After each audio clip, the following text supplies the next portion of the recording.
Donnie and Dolly. The team is supported by ableauctions.ca. Closing your business? We can help. And King of Floors, your vinyl, laminate, and engineered flooring superstore.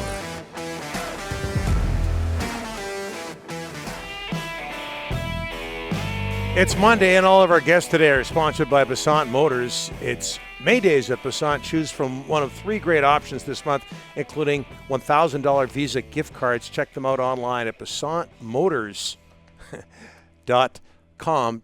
Just before we get to our next guest, Greg in Kitsilano writes in into our inbox. Is it sponsored, by the way? Not yet. Okay. Travis updates are the new Trampkin updates. We need theme music. We had Boney M. Rasputin for Trampkin. Travis Green. Maybe something by Green Day. I like that. By Green Day. Yeah, so we'll have Travis Green updates every day and play that song they played when they blew the station to smithereens. What was that song? Good Riddance. Good Riddance. Yeah, we'll play that. Do you really? Does Travis really want that? No. Something from Green Day. Or Travis Tritt, maybe. No. Or not. Randy Travis? The only Randy Travis song I know is Jingle Bell Rock. And that's it. This is going to be way too modern for you, but Travis Scott, of course. Wow. I have no idea who you're talking about. Exactly. Okay. Okay. This is a great moment for us. Again, all our guests on Monday brought to you by Passant Motors. And our first guest today used to work with us at 1040 for a long time. Yeah. He's on our show, Donnie and Dolly, the Team on Check, for the very first time. We're so pleased to bring in, of course, Tony Gallagher. Tony, how are you? Why not Boulevard of Broken Dreams?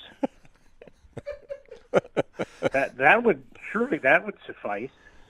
You know, I know this is going back a little bit in time, and it's kind of a moot point now, but Sammy Paulson was acquired in 2013, ostensibly for his work in the defensive end of the ice. I understand that. Did that mean he had to treat the offensive end of the ice like it was infested with bird flu? Tony, that was years ago. Thanks, Tony. Tony, can you get off the line? We got to get BMac on. I haven't got over it yet. Hey, I have no idea how to make a segue here. How you doing, BMac?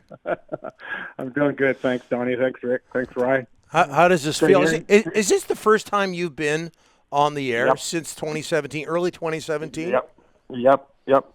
And I'd like to, I guess the first thing I'd like to say is to thank, so many people for the support they've given me. You three guys notably. But all the guys in our industry, Scotty Rintoul, Steve Young, Trevor Henderson, it's a long list, Moj, and also, of course, my wife, Evie, and my son, Brett, and my sister, Trish, have always been there for me through, it's been, a tough road, Donnie, and yes, it is the first time I've been on the air since 2017, and I felt bad departing the way I did. I just knew I wasn't right. I knew I needed to get, some help. And I never said goodbye to the listeners and thank you to the listeners, or I never said thank you to you for all the time we spent together. So please accept it a little late, better late than never. Barry, your struggles with mental illness, and we talked about it before. They're well documented. Where are you at right now? Well, I'm actually doing pretty good, Donnie. It's been I wouldn't call it a roller coaster. It's been mostly pretty flat in the 4 years I've been away.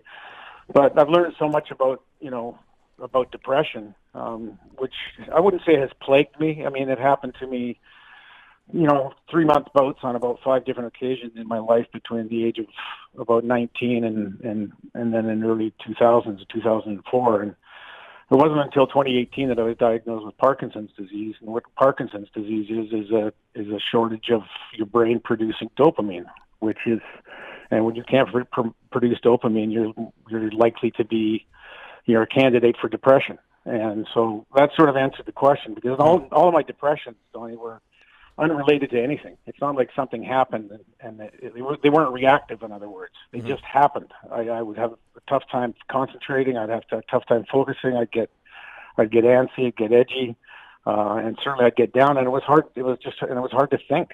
It was just really, really hard to think. And And people listening out there need to know that there's help available, and I know people out there will understand this when I say it. The really debilitating thing about depression is this feeling is that it will never end. I always use the analogy that if you break your leg, it sucks, but you're 6 months in a cast and you're fine again. But depression grips you in such a fashion you do not feel like it will end, and that is the hardest part of the depression. And it's always been the hardest part for me, because that feeling is erroneous, but it is prevalent. So honestly, Donnie, the last 3 weeks or so, I've probably felt as good as I've felt in a long time. And it could be, a tweak of medication. It could be some work I'm doing at a place called Neuromotion in Surrey, where I'm doing fitness and sort of brain fitness at the same time. They put me on a treadmill and asked me to count backwards from 100 by 3, name as many American states as I can, and European capitals, and 10 vegetables. I got to 9 and I got stuck, and I finally remembered parsnip, so I passed that one. But that's a long twisted, long road to answer your question. It hasn't been easy, but you just can't quit. You just cannot quit. It's not an option. And but I thank so many people for being there and being understanding of it. Something that's hard to understand. Yeah, absolutely. And Barry, at the risk of having you repeat yourself, for people who don't know, and I didn't realize this, but you just mentioned there the relationship between depression and Parkinson's. Right. And Parkinson's is a result of your brain not producing enough dopamine, which is a neurotransmitter which fires up between your synapses. And I don't want to get too deep here, Donnie, because I'll get lost. But if you get Parkinson's, chances are you have had a history of depression along the way too. Okay. Yeah. And I did a naturopath study and had a DNA test done, and I was predisposed. Like, I was born with a dopamine deficiency. So this wasn't an if, it was a when it was going to get me. So, and it got me, and I'm dealing with it. What's your message to people who are suffering like you are or have been? Well, just, lean on people that you can rely on, that believe in you, that know that it's not attitudinal. It's not like you're choosing to be down. Like, my God, anybody that would choose this is people have their own reasons, I guess, for feeling how they feel. But I mean, this manifests itself mentally, but it's a physical ailment. It's something physical. It's not happening the way it needs to happen in my brain. But I would just say there's just help out there. There's just help out there. Make sure you talk to your doctor. Make sure you talk to loved ones, and that they understand how you feel, and if you can explain why you're feeling that way, great. But if it's inexplicable, it's all the more reason to get yourself some help. Talk to your doctor. There's health professionals out there by the millions for a reason, Tony. Barry, we tweeted out last night on Twitter that you were coming on. Huge reaction. And you were trending in Canada last night. Last time I checked before I went to bed, you were 7. How does that make you feel? I think, Dolly, they thought you were going to extend the conversation on the nickname for Rathbone today. I think that was the reason. God, you had me laughing Friday. The reason is because you are one of the most respected people in this industry in Vancouver in the history of since they started, and so that's got to make you feel good. The reaction last night, Barry.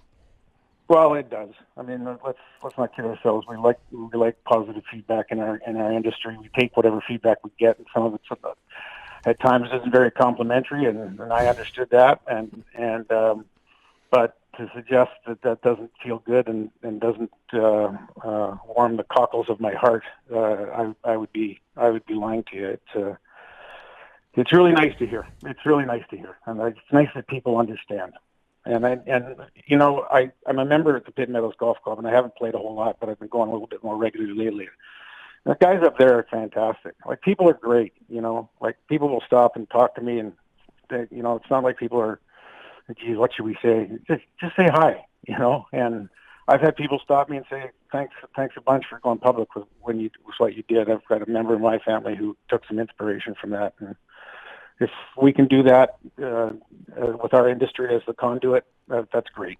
But Rick, to answer your question, it feels great. And it should feel great. I'm going to go back to the early 90s, the mid 90s. You were giving me advice on how, look at our industry. Telling you to get to bed on time so you can be up doing the updates at 6 o'clock.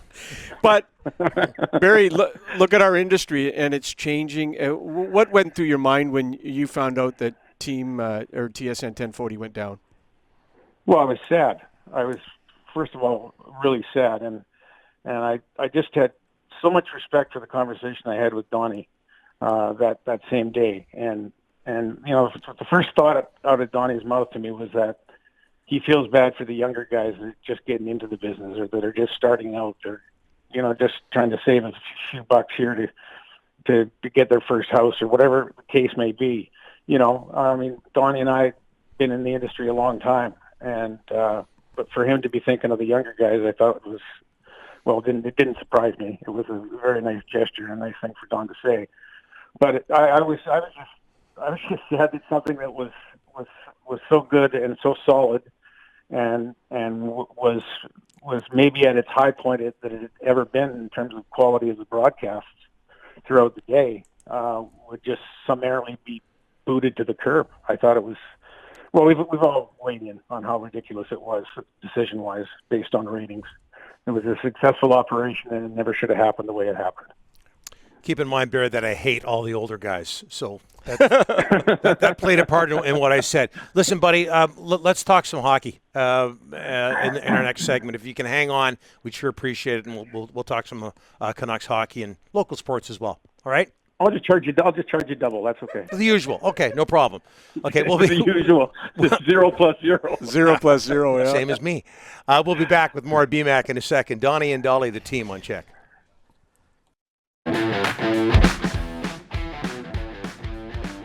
I need some music. Anderson sleeping. It's Monday. Now for the poll question. There we go. Presented by White Spot, black truffle cheese and mushroom burger. Again, Barry coming up. More Barry coming up. Oh, yeah. Try White Spot's new adventurous burger lineup. After all, burgers are kind of our thing. On now for a limited time at White Spot. We'll see you soon. All right. Very simple question today. Where's Travis Green going to coach next year? Vancouver, Seattle, or elsewhere? Right now, it is Vancouver leading the way 40%. Elsewhere, 36. Seattle, 22. 953 votes. We're going to find out soon, folks. Time's running out on Travis Green. We're going to find out very, very soon if he's back or not. They're not close. They're far apart. Thanks for that tips. Hey, they could have closed the gap. It could be close. It's not. Well, no, I know it's going to be very soon. It has to be very soon. But crickets right now. Okay, let's get back to Barry. Yeah. You still there, Barry? Still here, buddy. Okay. The Canucks. We were just talking about the Canucks. Are they in good hands in your opinion? I like Green. I think he's done a lot of really good things here, but I tend to agree with what Rick's saying. I mean, to let him twist in the wind this long is a bit of a slap in the face. I mean, if you really had conviction that, it's still a story and it makes sense. Lame duck. If you had great conviction about whatever employee in your organization is of value, you would have given them job security by this point. Mm-hmm. And I don't think it looks good for people that like Travis Green and the job that he's done here in Vancouver. If you're a Travis Green fan, I think he's on, and rightly or wrongly, and I say wrongly, thin ice. You and I are around the same vintage. Do you worry like I do that, with what's happening right now, ownership, management, coaching at this point, do you worry like I do that we might not see a Vancouver Canucks Stanley Cup? Yeah, I know. We talk about 2011 an awful lot, mm-hmm. And I remember you saying, Donnie, that I forget exactly what point it was, whether it was after they won Game 5 on the Game 2.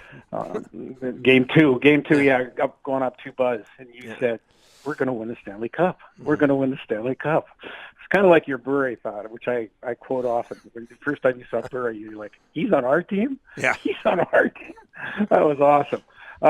Well, it seems a little bit disheveled now, doesn't it? Yeah. I mean, you'd like to think there's light at the end of the tunnel, because I think potentially you have 3 players that could be among the top 3 at their positions, and that's a pretty good little nucleus to have. And maybe it's a reach with Demko, but we know what we saw in the playoffs last year, how good he was.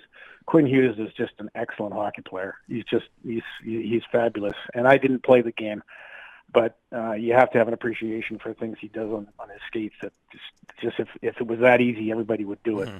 And Pettersson, of course, we haven't seen him for a while, but I think the sky is the limit for him.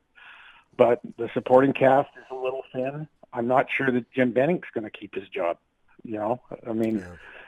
I think Jim's, this isn't going out on a limb, but I think Jim's best quality, and it's long been sort of suggested, is player identification and player advancement, player, just player, identifying talent as opposed to running an organization entirely. Because I think that's been a real challenge for Jim, and I think it would be a challenge in any market, but it's magnified in the Canadian one.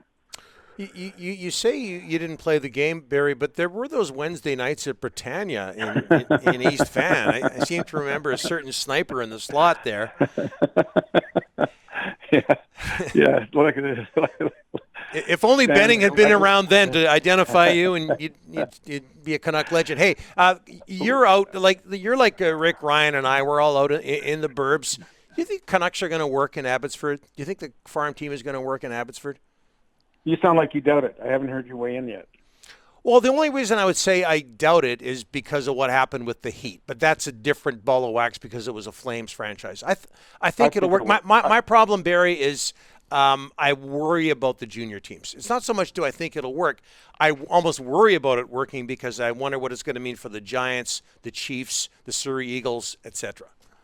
Yeah, there's going to be some carnage. I think you're exactly right, Donnie.